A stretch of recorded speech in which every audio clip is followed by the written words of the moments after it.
आज middle east और Israel की लड़ाई की खबरें जब सुनाई जाती हैं तो लगता है कि यह लड़ाई कुछ 100 साल पुरानी होगी, लेकिन अगर आप इजराइल की जमीन को देखना शुरू करें तो पता चलता है कि यह जगह पिछले 3,500 साल से जंग का मैदान रही है।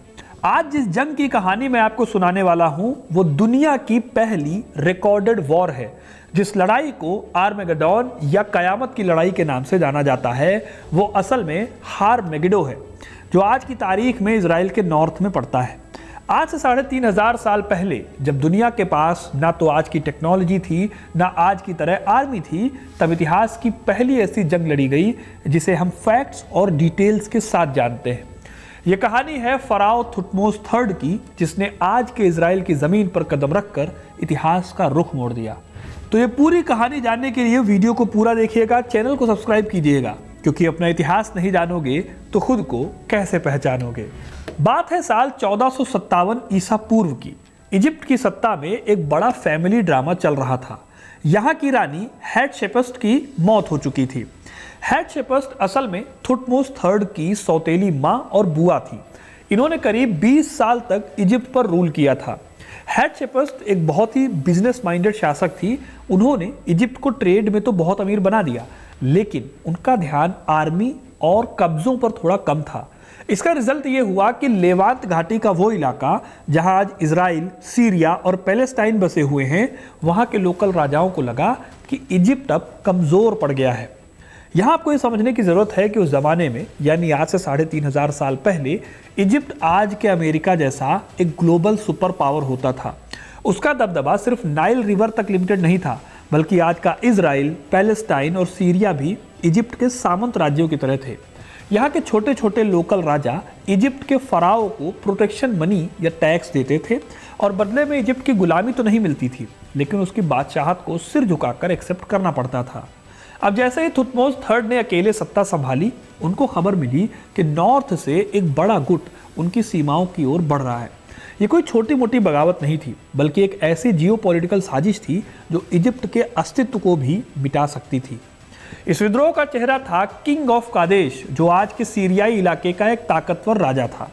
उसने मेगिडो के राजकुमार और करीब 330 कनानी सिटी राज्यों को एक साथ जोड़ लिया। इतिहासकार डोनाल्ड बी रेडफोर्ड बताते हैं कि इस ऑर्गेनाइजेशन के पीछे असली ताकत मितानी एम्पायर की थी। मितानी उस टाइम पर मेसोपोटामिया की उभरती हुई पावर थी जो इजिप्ट को नीचा दिखाना चाहती थी। यह ठीक वैसा ही था जैसे आज के दौर में प्रॉक्सी वॉर लड़ी जाती है। बड़े देश छोटे गुटों को हथियार और पैसा देकर अपने दुश्मन के खिलाफ उन्हें खड़ा करते हैं।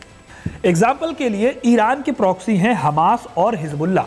खैर, इस लड़ाई में थुटमोस III के पास दो ऑप्शन थे। या तो वो इजिप्ट के बॉर्डर में ही खुद को सिक्योर कर ले, या फिर वो दुश्मन के घर में घुसकर उस पर अटैक करे और अपनी पावर दिखाए।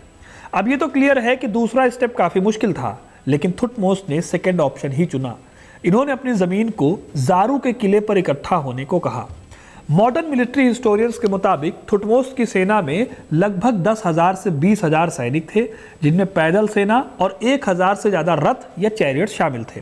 अब ये सुनने में आपको अजीब लग सकता है, लेकिन जैसे आज टैंक बहुत इंपॉर्टेंट होते हैं, वैसे ही इस दौर में रथ आज के टैंक हुआ करते थे और इजिप्ट के पास उस टाइम पर सबसे बेहतरीन रथ टेक्नोलॉजी थी। लेकिन सिर्फ तकनीक से जंग नहीं जीती जाती दोस्तों। जंग जीतने के लिए आपको स्ट्रेटेजी भी अच्छी चाहिए होती है, और किंग थुटमोस ने ऐसी ही एक स्ट्रेटेजी बनाई थी। थुटमोस ने जो रास्ता चुना जंग लड़ने का, वो बहुत अलग था। इस जंग की खासियत वो रास्ता था जिसे थुटमोस ने चूज किया। जब इजिप्ट की सेना किले से निकलकर यहम पहुंची तो उनके सामने मेगिडो तक पहुंचने के 3 रास्ते थे। इसमें से 2 रास्ते अच्छे खासे चौड़े और सेफ रास्ते थे, यहां से इनकी बड़ी सेना आराम से जा सकती थी। वही तीसरा रास्ता था अरुणा पास। ये दर्रा इतना सकरा था कि वहां से सिर्फ एक एक करके ही घोड़े और रथ निकल सकते थे। थुटमोस के जनरल ने एडवाइस दी कि चौड़े रास्ते से जाया जाए, लेकिन दोस्तों जो काम आसानी से हो जाता है वो हिस्ट्री नहीं बनाते। थुटमोस ने तीसरे रास्ते को चुना। उनके जनरलों ने समझाया कि अगर अरुणा पास से गए तो दुश्मन हमें बड़ी आसानी से काट देगा, हम हार जाएंगे। उन्होंने गिड़गिड़ाकर कहा कि हमें सेफ रास्तों से जाना चाहिए, लेकिन थुटमोस ने एक ऐसा मास्टर स्ट्रोक खेला जो आज भी मिलिट्री एकेडमीज में पढ़ाया जाता है। थुटमोस ने कहा कि दुश्मन सोचेगा कि मैं सीधा और सकरा रास्ता कभी नहीं लूंगा, क्योंकि वो बहुत खतरनाक है, इसीलिए वो उन सेफ रास्तों पर मेरा वेट करेगा। उसने अपने जनरलों से कहा कि मैं उस रास्ते से जाऊंगा जहां से आने की हिम्मत कोई बेवकूफ़ ही कर सकता है। अब आप भी समझ सकते हो कि यह बहुत बड़ा गैम्बल था। अगर वहां दुश्मन के 100 सैनिक भी तैनात होते तो थुटमोस की पूरी सेना खत्म हो जाती। लेकिन थुटमोस ने खुद सेना को लीड किया। वो सबसे आगे था, हाथ में ढाल और तलवार लिए। उस सकरी घाटी में धूल और गर्मी के बीच इजिप्ट के हजारों सैनिक एक लंबी कतार में रेंगते रहे। लेकिन जैसा थुटमोस ने सोचा था वैसा ही हुआ भी। जैसे ही इजिप्ट की सेना अरुणा दर्रे से बाहर निकली और मेगिडो के मैदान में सामने आई, वहां का नजारा देखकर कनानी ऑर्गेनाइजेशन या कनानी गठबंधन के पैरों तले जमीन खिसक गई। किंग ऑफ कादेश ने अपनी मेन सेना को तानाक और योकनम के रास्तों पर तैनात कर रखा था, जो कि चौड़े और सेफ रास्ते थे। यह सोचकर कि थुटमोस वहीं से आएगा, लेकिन ऐसा हुआ नहीं। मेगिडो का मैदान, जो आज भी इजराइल का एक स्ट्रेटेजिक हिस्सा है, वहां अचानक हजारों इजिप्शियन रथों की गड़गड़ाहट गूंजने लगी। यह सरप्राइज इतना बड़ा था कि कनानी आर्मी पूरी तरह से डगमगा गई। लेकिन सवाल है कि क्या सिर्फ एक सरप्राइज मूव से इतनी बड़ी जंग जीती जा सकती थी? हिस्टोरियन एरिक एच क्लाइन अपनी किताब द बैटल्स ऑफ आर्मेगेडोन में बताते हैं कि यह युद्ध केवल हथियारों का नहीं बल्कि साइकोलॉजी का भी था। 16 अप्रैल 1457 ईसा पूर्व की सुबह जब सूरज की पहली किरणें थुटमोस के सोने से मढ़े रथ पर पड़ी तो कनानी सैनिकों को लगा कि साक्षात युद्ध का देवता उनकी ओर बढ़ रहा है। थुटमोस ने अपनी सेना को क्रेसेंट फॉर्मेशन यानी आधे चांद के शेप में बनाया था। उसने खुद सेंटर की कमान संभाली और अपने दोनों विंग्स को दुश्मन के किनारों पर हमला करने का आदेश दिया। इजिप्ट के पास उस टाइम पर एक और क्रांतिकारी हथियार था, कॉम्पोजिट बो। यह एक धनुष था जो लकड़ी, सींग और पशुओं के टेंडन को जोड़कर बनाया जाता था।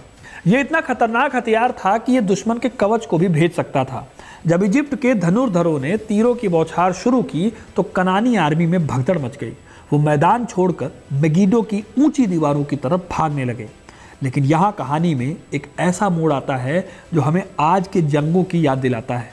ये चीज़ है डिसिप्लिन की कमी और लालच। इजिप्ट की सेना जब लगभग जीत चुकी थी, अगर वो उसी टाइम पर भागते हुए दुश्मन का पीछा करते तो मेगिडो उसी दिन उनके कब्जे में होता, यानी ये जंग सिर्फ एक ही दिन की रह जाती। लेकिन जैसे ही इजिप्ट के सैनिक दुश्मन के छोड़े हुए कैंप में पहुंचे, उनकी नज़र सोने के रथों, कीमती कपड़ों और अनाज के ढेरों पर पड़ी। ये सब देखकर ये सैनिक लूटपाट में लग गए। इसी बीच किंग ऑफ कादेश और मेगिडो के राजकुमार को किले की दीवारों से रस्सियों के सहारे ऊपर खींच लिया गया। जनेनी, जो थुटमोस का निजी लेखक था, उसने कर्नक की दीवारों पर बड़े अफसोस के साथ लिखा है कि अगर फराओ की सेना लालच ना करती तो ये युद्ध उसी शाम को खत्म हो जाता। इस एक गलती की वजह से जो जंग कुछ घंटों में खत्म हो सकती थी, वो 7 महीने लंबी घेराबंदी में बदल गई। थुटमोस ने मेगिडो के चारों तरफ एक बहुत बड़ी खाई और लकड़ी की दीवार खड़ी कर दी।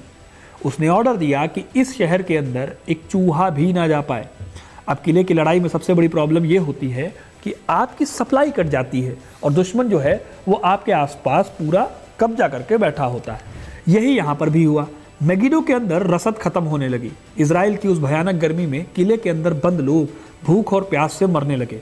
7 महीने की घेराबंदी के बाद जब सर्दी शुरू हुई तो मेगिडो के राजकुमारों ने सफ़ेद झंडा दिखा दिया और सरेंडर कर दिया।